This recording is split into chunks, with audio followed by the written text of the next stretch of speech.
This is the Whole Care Network.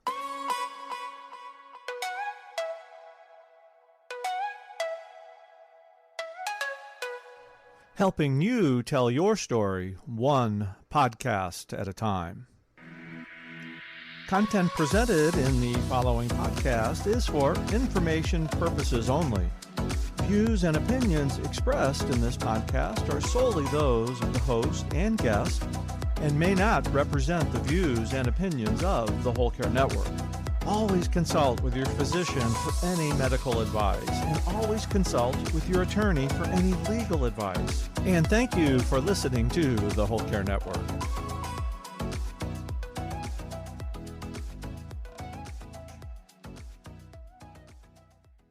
Think about the twilight zone of handing your teenagers the car keys while at the same time trying to wrestle them away from your aging parents who should not drive. You're sandwiched in the middle of that time of someone gaining independence and those losing independence, and you're navigating it all. In this episode, I'm talking with my dear friend, Christy Byrne Yates. She's a licensed educational psychologist, author of Building a Legacy of Love, Thriving in the Sandwich Generation. So today we're sharing 5 tips. Welcome. We're Sue Ryan and Nancy Treaster. This podcast brings our years of experience in a variety of family caregiving roles to prepare you to navigate your caregiving journey. We're sharing our personal experiences, not medical advice. And because it's our passion to support you on your journey, we believe no topic is off limits. Let's get started. Christy, introduced to us what the sandwich generations mean. Sure. So typically the sandwich generation has meant someone raising children under the age of 18 in their home, so typical family, but they're also then now caring for aging parents. And it was a term that was coined back in 1981 by a social worker who found this in her practice. But really the sandwich generation is anyone who's kind of squeezed between different constituencies that they're caring for. So if you think about a sandwich shop, right, a delicatessen, there are a multitude of varieties. And that's kind of what we see in the sandwich generation too. It could be people who are at home raising grandchildren. Maybe their young adults got married and moved back home. It could be multi-generational living. There are a lot of different combinations of how we might feel sandwiched. But the key point is being squeezed between people we, the person in the middle, are trying to support, serve, however we're showing up for them. You know, this is something that's growing in our communities. It's really becoming more and more of a thing. And the issues that the people are facing are somewhat different with the different kinds of dynamics. And it's important that we understand that there are a variety of them and they're facing them. And one of the fastest growing ones, because our fastest growing demographic is people 85 and older, that has created an additional level of strain on that sandwich because historically somebody's looked at, okay, we're taking care of ourselves and we're taking care of our children. And then now there's kind of more pressure with potentially their family, their parents in the family, and now the grandparents. So you're going up multiple generations. And so when we look at it, we're talking about being squeezed or sandwiched in the middle of a variety of different ones. So let's go ahead and now and talk about if you see yourself in there or you're wondering if you're there, we've come up with 5 tips. And the first one is talking about choosing. Talk a little bit more about what you mean by that. Sure. I really tried to pull a framework together. So I use the acronym CARES. And so C is choose. And what do I mean by that? A lot of times I hear people say, well, I didn't choose this. It just kind of, I had no choice. I had to do this. But we always have a choice. Even not making a choice is a choice. Right? So, we can say, oh, I don't know what to do. And then boom, we're swept along and we're doing a whole lot of things. I really think what makes a difference in a caregiver's journey is to really take time and not a lot of time. I'm not talking days, right? But a little soul searching and really commit, really choose, I am now a caregiver for these people or this person. And when you can do that, then you can start setting up some strategies. You can set up some boundaries. You can figure out what you're willing to do. And there's also a little bit of values work you need to look at. Like, what's my North Star? So that when I feel really overwhelmed, what can I come back to and say, this is what I need in my life right now to keep me on track? For me, it was, I saw myself as a mother first. Not that I wasn't going to do everything I could for my parents. I did. But I always knew I wanted to make sure my kids were growing up in a way that they felt seen, heard, and valued and involved. And so that was an important North Star for me. So I think it's just, taking time to really, commit and consciously choose it. Susan, you and I both know a lot of people don't even identify themselves as caregivers. And so when we don't even do that, we don't have any agency. So I think it's important to have agency.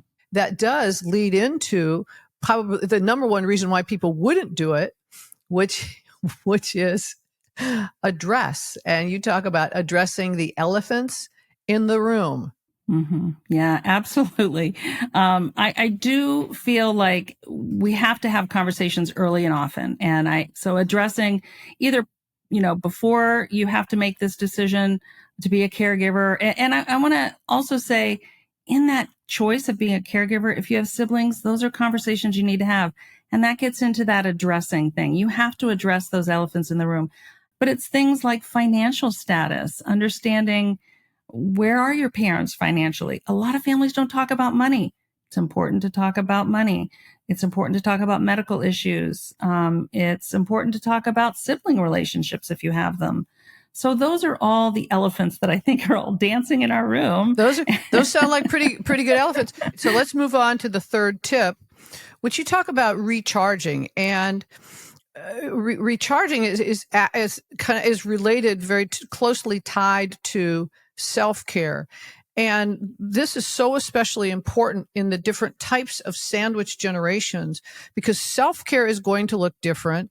What recharging means different things to different people, but the magnitude of the importance of it increases when we're in roles of caregiving. So walk us through what recharging means for you. Sure.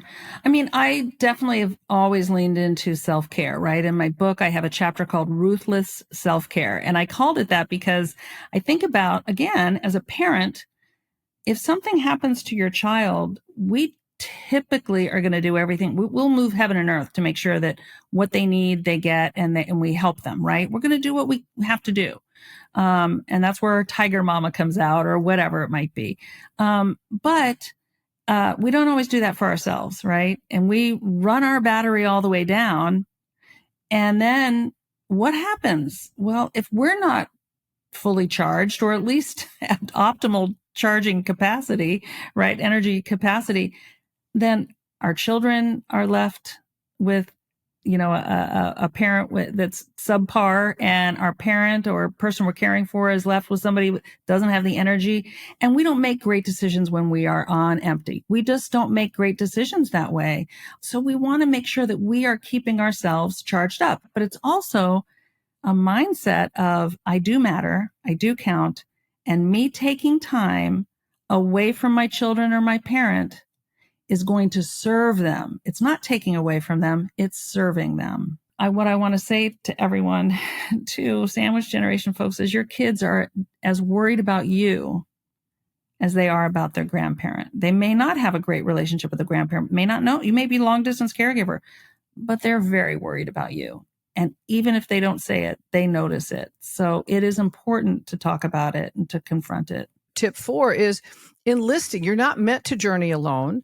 And there are times, especially when you're in the sandwich generation, and there are times I've talked with people who've got their own current and future needs. They're supporting somewhat their parents, somewhat their grandparents.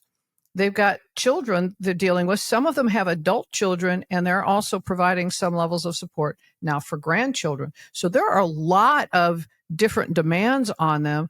And this is a time where we're definitely not meant to journey alone. And so you've got to build a team to support you. And we talked we created a podcast episode 40 about building your own personal care support network. However, when you're in the sandwich generation, there are some additional dynamics of what that needs to look like. What are some of the specifics of that for people to be able to focus on when they're members of that sandwich, whatever their version of the sandwich generation is? So I do feel like one of the first things to understand is, we used to live in villages, and all of this was something that was community, it was communal support. And we've kind of moved away from that. But one of the things we have to kind of relearn how to do sometimes is how to ask for help. And I want you to imagine anytime somebody's asked you to help them and you did, how did you feel? I mean, for me, I felt good. I didn't feel like I felt good. I didn't feel like a burden. If I couldn't do it, I said no. But that feeling I got, I need to realize it's okay for me to give that feeling to somebody else by saying, can you help me with this? And be specific about what you need, because it is important. People do want to help you. The other thing that I would say too is with your children is lean into, when I say enlist, you're going to have certain people on your list already. It's going to be any family members that are around you. It could be neighbors. It could be, if you've got children involved in different activities, you might want to get on some parent lists so that any carpooling you can, on a day when you maybe have an emergency and can't take your child to soccer, someone else can take them and pick them up. And, those are kinds of ways that people can help out. But it's also, if your child is enrolled in school, talk to the school, talk to your child's teacher or their team, or find out if there's a counselor available, because there are. I know, I worked in schools, and it's important to let schools know what's going on, because what happens at home comes to school with kids. So when they're stressed out because you're stressed out, that's going to show up at school. So letting the staff know, here's what's going on. I had this happen a lot of times where a parent would say, my dad just moved in with us and he's got stage 4 colon cancer and we're all frantic. Well, okay, that tells me why this child is a little upset during the day and maybe tired and different things. And so what strategies can the school do to support? And the school will. They want to help your student. So lean into those kinds of things. What I've learned with the sandwich generations is we're not hiring a team for one part of it. We may have 3 or 4 different teams. For example, we've got the team for when we need support. We've got the team for when our care receiver needs support. And we've got the team for when our children need support, and perhaps there's the grandparents. So when we're enlisting support, we're identifying people who have capacity. It's putting together some pretty significant lists when you are sandwiched in the middle, because you've got a variety of different needs and a variety of different people who would be providing the support for them. Let's get then, Christy, into this last tip 5, which is surrender. And that's coming to terms with the fact that, hello, we're not in charge of everything, and things are continuously changing. And it's just awful, isn't it? If we could just be in control, if everybody could just do it my way, it would be so much easier. But that doesn't work, does it? No, it doesn't. But it has a specific dynamic in the sandwich generation that's different when it's just us. So specifically to the sandwich generations, what does surrender mean? Well, for me, I add this in because I think when we are aware that we have to sort of surrender control, we give ourselves so much more grace, because we can't control everything. And we want to plan that this is going to happen and this is going to happen. And I've got everything in place and I've done all this work to make sure that this team member is helping my parent here and this person's helping my child here and I'm going to work over here. And then something happens, right? It could be your child gets sick and you've got to stay home with them. And then there you go. All those plans went out the window. But it's surrendering that we can't control all the things that are going to happen. I'll give you a really clear example of a situation that happened with me. year my son was a senior in high school, just before his graduation, my father had fallen and broken his hip, and he was in a rehab facility. And on Friday night, there was he was graduating on a Saturday, but on Friday night there was a baccalaureate mass, and we were going to take him to that. And I had tons of family coming in for this. I knew my parents couldn't attend the graduation, but I had lots of other people coming. And I got a call from the nursing home saying, "Well, Christy, we're releasing your dad today at 4:00. And I thought, I am not prepared. I thought he was going to be there another week. And I was just, I thought, I don't know what to do. I've got all these people coming in. I've got things to do. I don't have a place for him. I don't know what's going to happen. Why can't they keep him longer? Well, the insurance just told us today he's got to go. I'm like, oh my gosh, I don't know. So see what I'm saying? I had to surrender that I could not control this. I was blessed in that I was able to privately pay for him for another 4 days. We do need plan B. We need plan C. And then we also need to have the grace to say, okay, wow, I am dropping back and I'm punting this because I don't even know what to do here, So, and realize, because we can get very upset about not having it work our way, but that takes away from us. So it's important to realize that up front. And have a lot of grace. And what I've learned in my experiences from the sandwich generation experiences is that when we teach everyone else in our family about that grace so that you don't feel guilty, it's, you want to give everything to your child. You want everything to be perfect for them. You want everything to be perfect for your parents. And you also want your own life. And so you want to have everything that could possibly be great for everyone. And yet it's a struggle because, like you said, when something completely comes out of the blue, when we're in that sandwich generation and we set the expectations, we have the conversations, we say, these things are going to happen. How do we want to address it when they do? How do we want to feel about it when they do? When something comes up and there's a major disappointment or there's a major disruption, let's talk about it. And if we're struggling with it, let's make sure, first of all, when we've got our plan that we have been enlisting other people and we've got our support group. So we've got those pieces in there, but there is still, you want to be fully present to your parent. You want to be fully present to your child, and you can't do that. And you feel like, okay, I'm letting someone down. So a lot of the challenge with the sandwich generation is you feel like you're continuously letting someone down. Unless you navigate with them with great clarity, let's talk about it. Yeah. And what I want to add in there is, the example I gave you about the nursing home calling me and releasing my dad. I had to go back to that very first point of choose.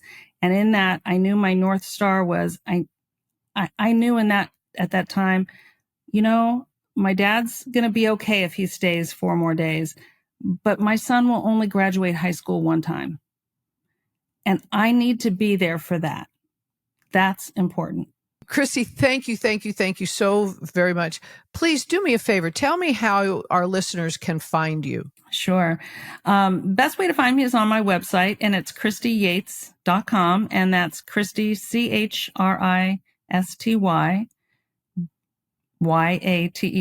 And I spell my name out because there are a million ways to spell Christy, but it's ChristyYates.com. And there you can find my book. You can find the offers that I have for coaching. And I do a lot of work with, employee assistance program or employee resource groups. And then I'm starting to do more work with assisted living and providing some in-house support groups there. So online support groups. So I have a lot of different offers. So would love to hear from you. And yeah. Well, thank you very much. And let's summarize. You shared 5 tips: choose, address, recharge, enlist, and surrender. And those are great ways to work through this temporary season in our lives where we are sandwiched in the middle, taking care of ourselves, our aging parents and potentially grandparents, and our growing children and sometimes grandchildren. If you have tips in addition to these tips, we'd love to hear about them.